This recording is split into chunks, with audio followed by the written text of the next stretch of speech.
Hikayat polisi tidur. Dulu ada seorang polisi di Kampung Patehan, Yogyakarta, yang suka tiduran di depan rumahnya. Sehingga membuat para pengendara sungkan untuk ngebut di jalan itu. Karena tidak mungkin ia bisa tiduran setiap hari, maka kemudian polisi itu membangun 2 gundukan yang sejajar dengan batas rumahnya. Sejak saat itu tidak ada lagi orang yang ngebut setidaknya di depan rumahnya.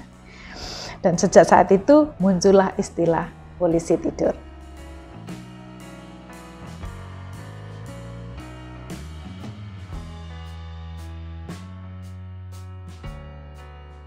Saya akan berbincang dengan Pak Yaksa.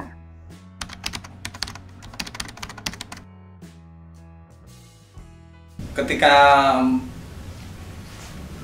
mengupas masalah Yaksapedia atau mengambil istilah Yaksapedia, itu hanya sebuah penamaan tentang istilah-istilah yang saya buat.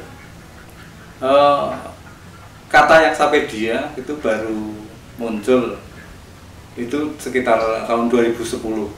Itu diberikan oleh Samuel Indriatma untuk saya, karena saya suka atau terbiasa menggunakan otak-atik gadok atau bagaimana mengemas sebuah cerita, mengemas sebuah sejarah peristiwa, tetapi kita punya versi sendiri, mempunyai versi cara pandang yang sedikit berbeda.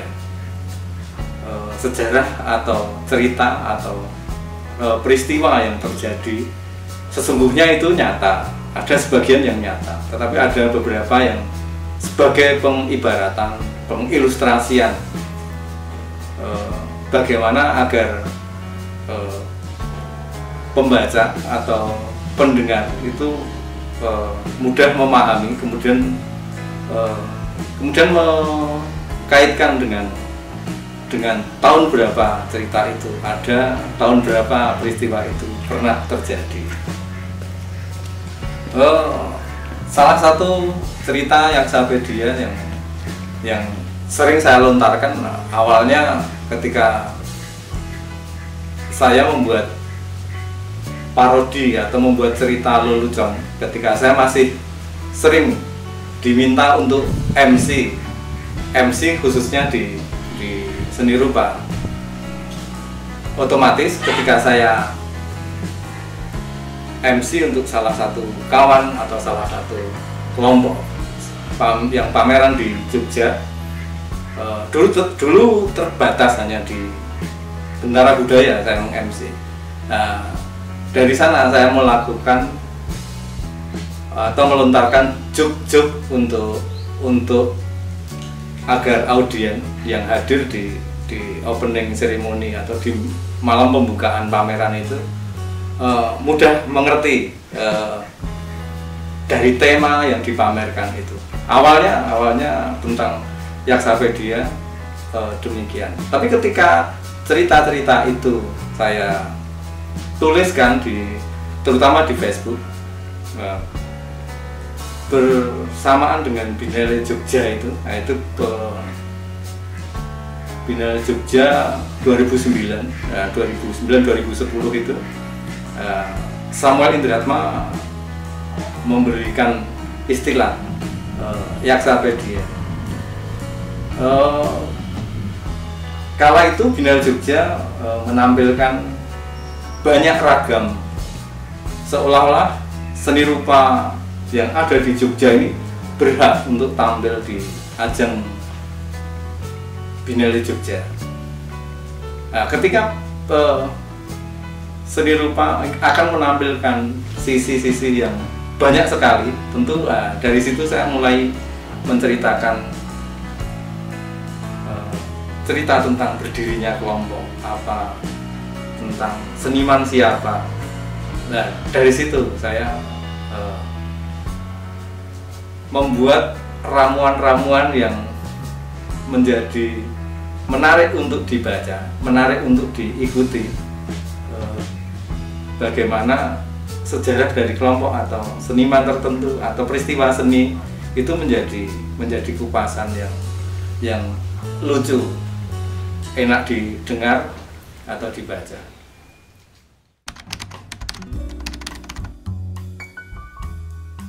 Saat ini Yaksapedia paling banyak ya masih dipublikasikan di Facebook. Sebenarnya tidak istilah dipublikasikan itu bukan, tetapi itu bagian-bagian dari saya membuang sampah saja sebenarnya. Sampah dari ide-ide yang muncul, dari ingatan-ingatan yang muncul. Ide-ide itu terkadang muncul secara tiba-tiba. Ada yang bisa saya lukis, tapi banyak juga yang saya kesusahan untuk melukiskan. Dari situ saya terbiasa menulis kecil-kecil. Sebelum saya ada Facebook ya, hanya saya tulis sekilas di kertas, di buku. Ketika ada Facebook, saya melontarkan Yaksapedia, seolah itu menjadi sebuah lelucon, sebuah sindiran atau apakah peristiwa itu terjadi betul atau tidak. Tetapi ada beberapa yang memang itu berkaitan dengan peristiwa yang benar-benar terjadi. Cuma cara untuk mengkomunikasikan cerita itu saja sebenarnya. Selain di Facebook, beberapa pernah saya tayang di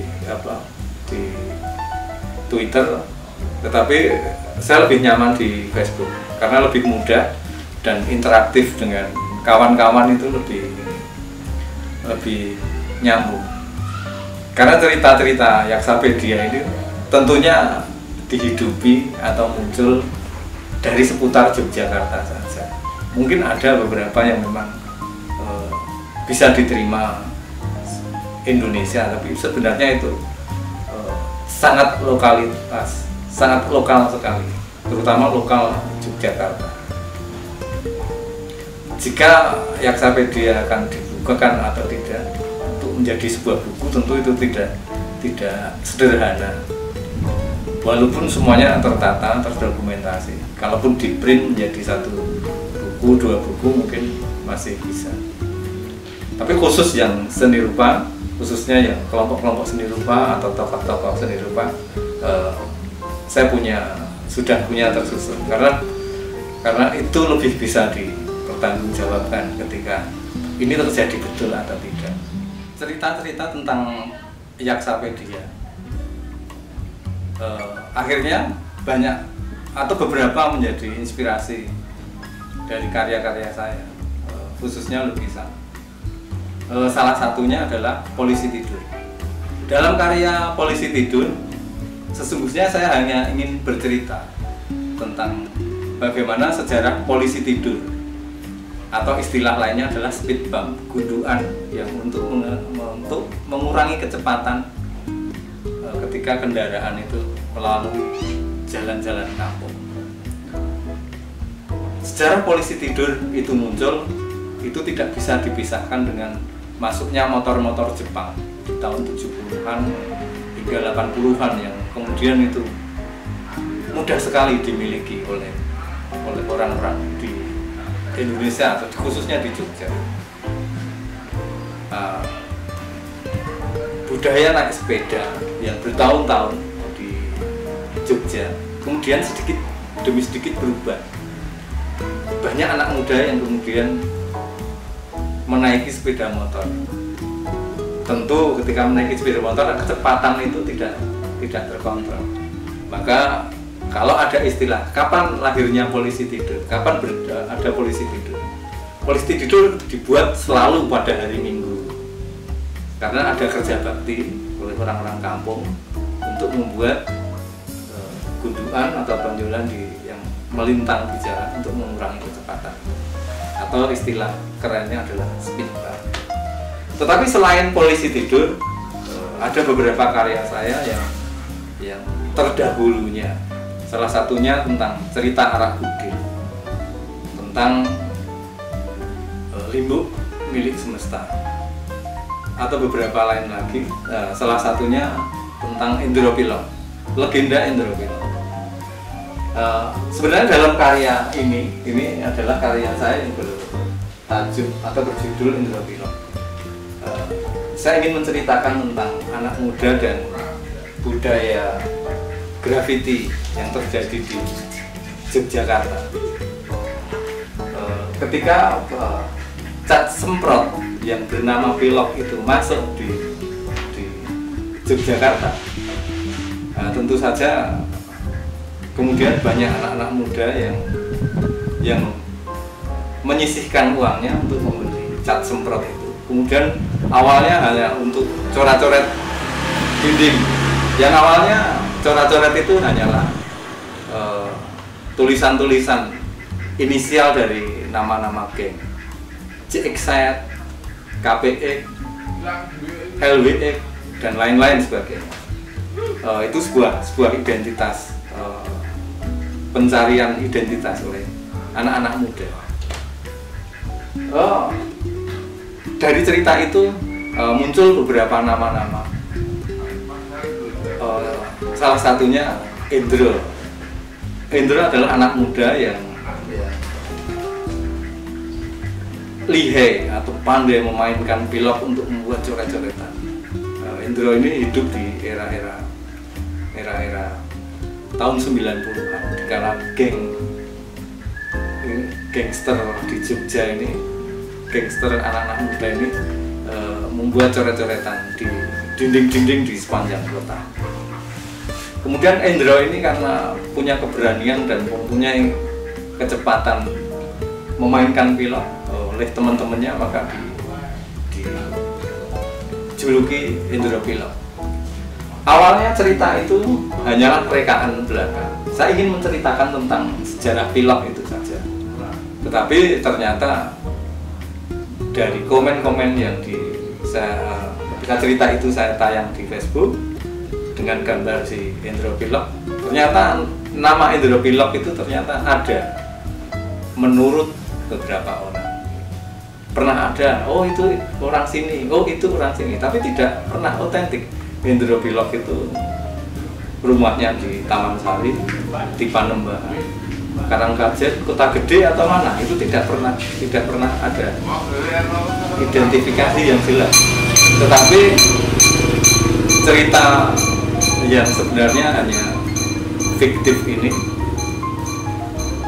saya harapkan ini menjadi sebuah cerita atau sejarah singkat tentang cat pilok yang kemudian menjadi bagian dari sejarah coret-coret dinding di Yogyakarta, yang kemudian di tahun 2002 istilah graffiti di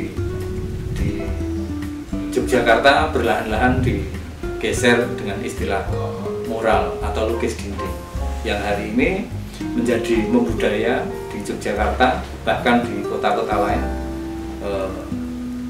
Lukis dinding atau mural ini menjadi bagian sejarah seni rupa di Indonesia.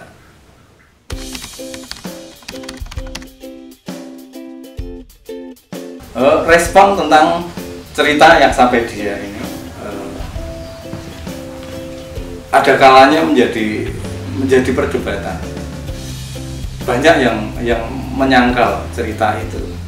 Ya sebenarnya memang itu fiktif, saya buat untuk menjelaskan satu peristiwa yang tidak ada rentetan cerita asal usulnya sebenarnya.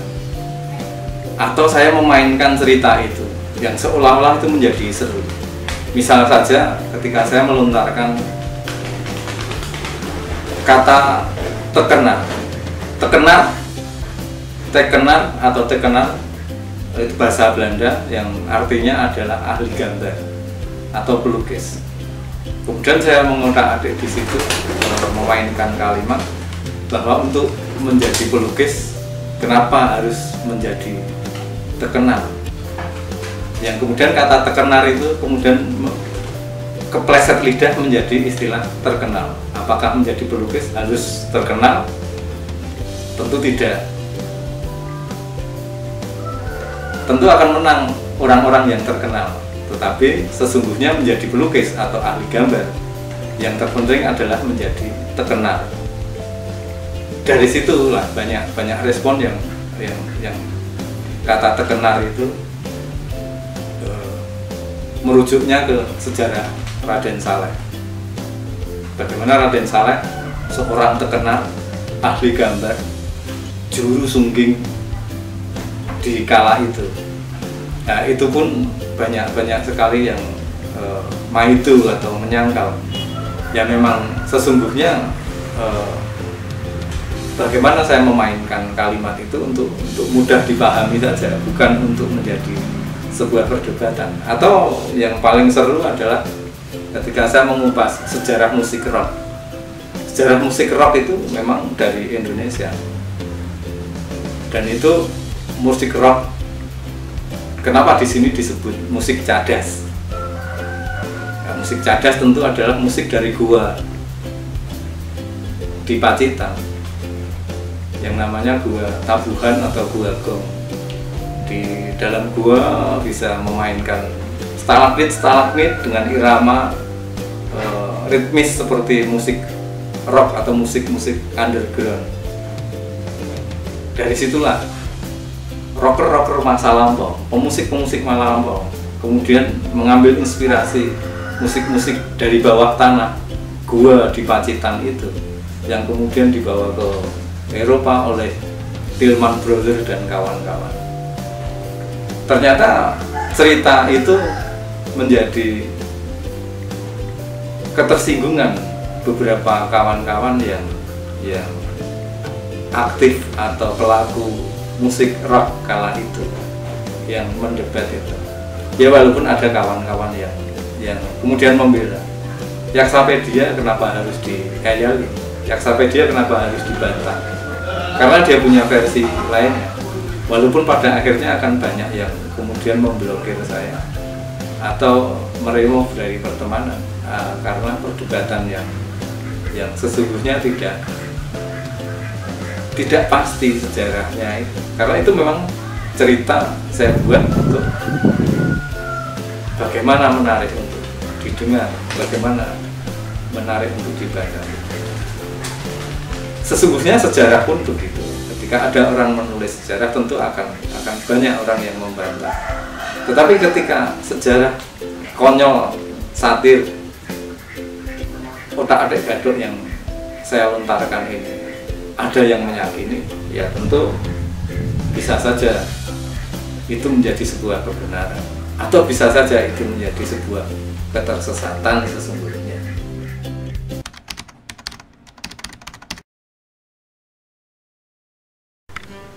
Sesungguhnya dengan istilah-istilah yang saya buat, yang kemudian dinamai Yaksapedia ini, sesungguhnya saya hanya ingin menikmati sebuah proses. Bagaimana saya bisa bergembira dengan berkarya, saya bisa bergembira saat membuat karya, dan karya-karya saya itu menceritakan ada muatan-muatan yang bergembira. Nah, disitulah sesungguhnya saya bisa bekerja dengan rasa gembira. Ketika saya bekerja dengan rasa gembira, di sanalah saya telah berbagi kegembiraan.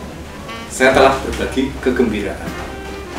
Dengan rasa gembira, semuanya menjadi mudah, dan dengan rasa gembira, solusi dan hasilnya pun akan menggembirakan. Khususnya untuk saya, syukur-syukur bisa diterima dengan rasa gembira. Terima kasih. Terima kasih Troy sudah menyaksikan video ini. Jika video ini bermanfaat, kabarkan pada khalayak. Jangan lupa share, subscribe, komen di kanal Kutunggu di Pojok Masem.